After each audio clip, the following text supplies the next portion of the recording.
सर्द रात थी। लद्दाख की ऊंची पहाड़ियों पर बर्फीली हवा चल रही थी।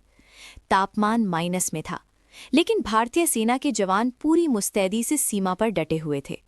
उनके हाथों में हथियार थे और दिलों में देश के लिए जुनून। तभी अचानक रडार पर हलचल दिखी। दुश्मन देश की सेना चुपचाप सीमा पार करने की कोशिश कर रही थी।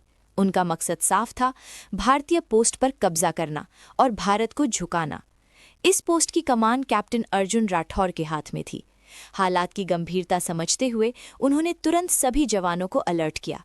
रेडियो पर उनकी आवाज़ गूंजी, सभी यूनिट तैयार रहें, ये सिर्फ हमला नहीं, ये भारत की अस्मिता की लड़ाई है। जवानों ने बिना समय गंवाए मोर्चा संभाल लिया। किसी के चेहरे पर डर नहीं था, सिर्फ आत्मविश्वास और तिरंगे के लिए मर मिटने का जज्बा था। दुश्मन को लगा था कि अंधेरा और ठंड भारतीय जवानों को कमजोर कर देगी, लेकिन जैसे ही उन्होंने आगे बढ़ने की कोशिश की, भारतीय सेना ने करारा जवाब दिया। पहाड़ों में गोलियों की आवाज गूंज उठी। हर तरफ धुआं, बर्फ और बारूद की गंध फैल गई। भारतीय जवानों ने ऊंचाई का फायदा उठाते हुए दुश्मन की पोजीशन पर सटीक फायर किया। इसी बीच हवलदार सिंह आगे बढ़े। दुश्मन की गोली उन्हें लगी, लेकिन वो रुके नहीं। दर्द को नजरअंदाज करते हुए उन्होंने अपने साथी से कहा, मुझे कुछ नहीं होगा, पहले देश। अगले ही पल उन्होंने दुश्मन के बंकर पर ग्रेनेड फेंका और उसे तबाह कर दिया। उनके इस साहस से बाकी जवानों का हौसला और बढ़ गया।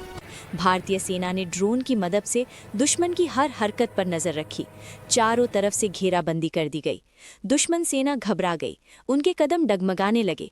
जो हमला करने आए थे वही अब अपनी जान बचाने के रास्ते खोजने लगे। भारतीय जवानों की रणनीति, साहस और एकजुटता के आगे दुश्मन टिक नहीं पाया। करीब 2 घंटे तक चली भीषण लड़ाई के बाद आसमान में सूरज की पहली किरण दिखाई दी। दुश्मन सेना या तो पीछे हट चुकी थी या हथियार डाल चुकी थी। भारतीय पोस्ट पूरी तरह सुरक्षित थी।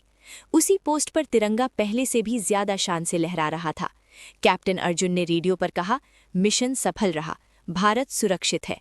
उस जीत का जश्न किसी मंच पर नहीं मनाया गया। कोई पटाखे नहीं फूटे, बस जवानों ने एक दूसरे की ओर देखा, हल्की मुस्कान आई और आंखों में देश के लिए गर्व झलक उठा। शायद अखबारों में उनके नाम ना छपे, लेकिन माँ भारती जानती है कि उसके बेटे फिर जीत गए हैं। क्योंकि भारतीय सेना की लड़ाई जमीन के लिए नहीं होती, ये लड़ाई सम्मान, स्वाभिमान और तिरंगे की शान के लिए होती है। और जब तक इंडियन आर्मी खड़ी है, भारत को कोई हरा नहीं सकता। Indian army.